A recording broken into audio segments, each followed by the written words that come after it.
Hello friend, welcome to the channel DC Math.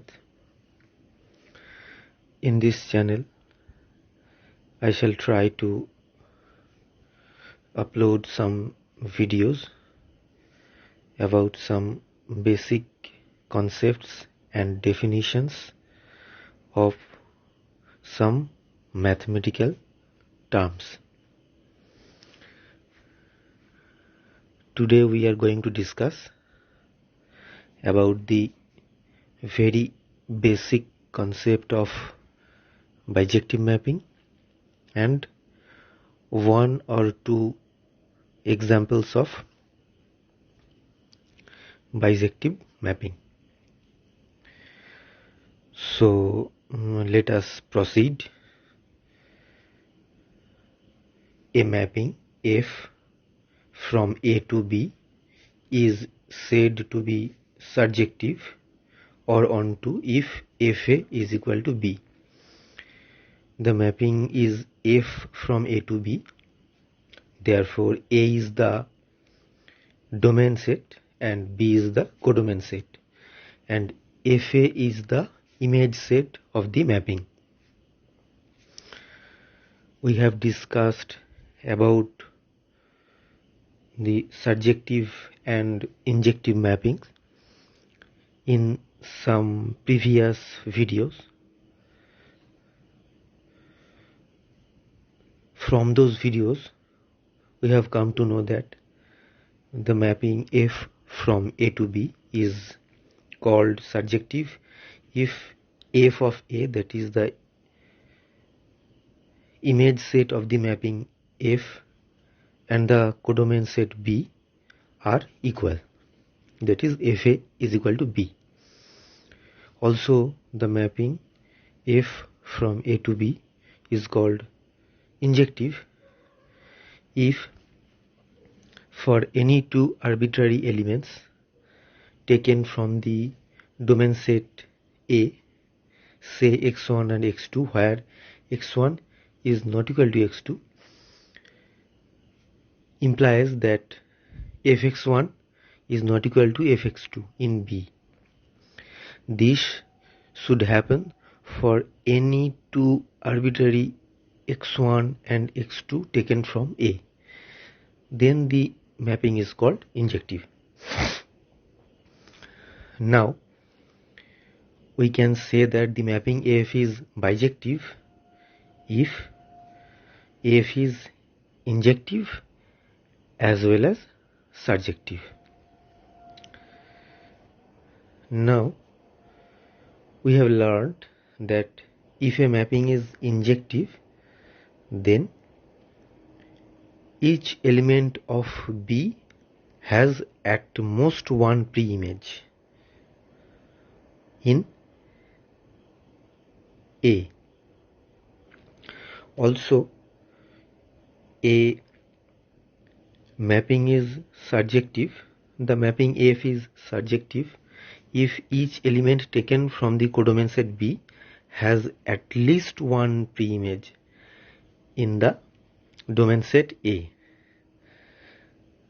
Let us repeat once more.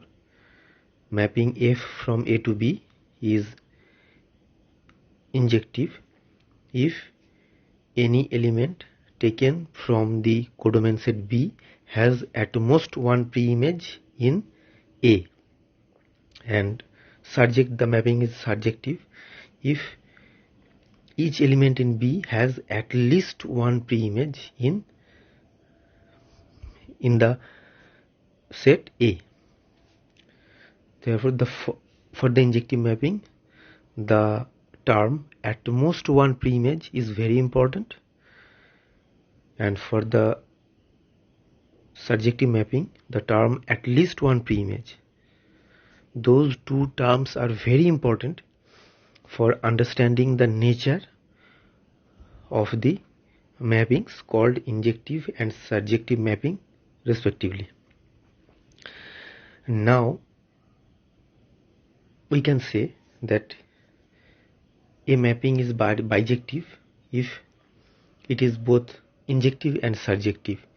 Therefore a mapping is bijective if each element taken from B has exactly one preimage in A.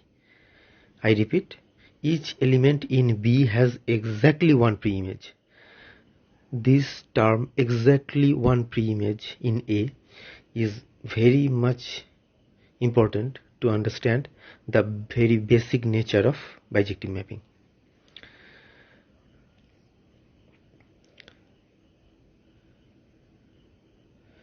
Now, if there is a bijective relation or bijective mapping between any two sets called A and B, then we can say that we are very lucky, because the nature of the set A and B are similar. If we can find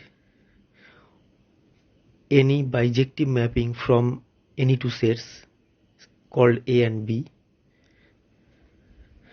then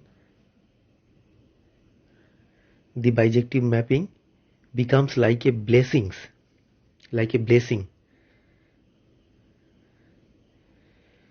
If we can find a bijective mapping from any two sets, then our discussion becomes very much easy.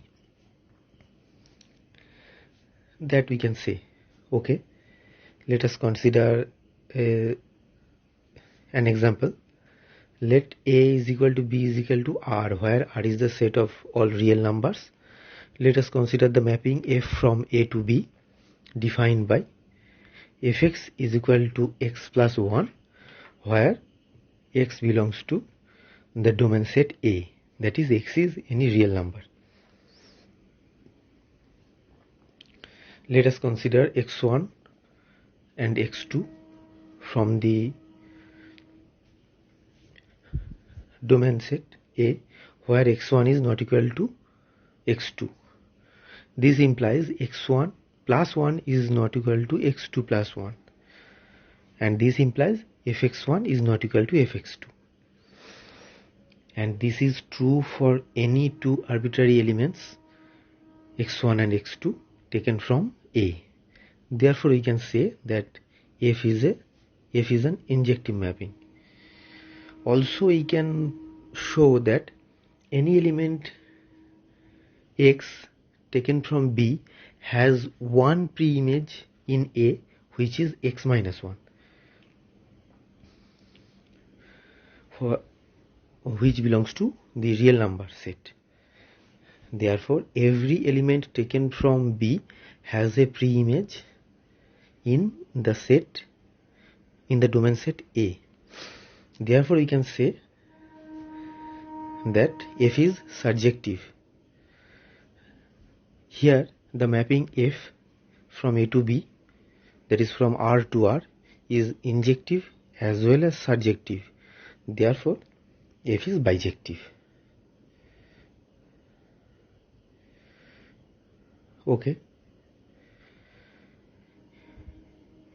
In some other video, I shall try to upload some another examples of injective mapping, surjective mapping, bijective mapping, etc., and also about some other concepts,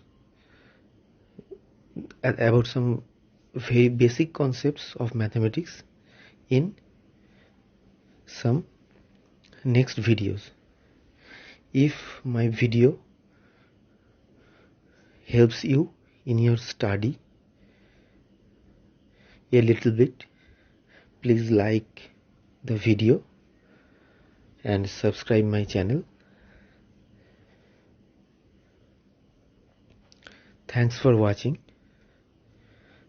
Jai Hind, Bande Mataram.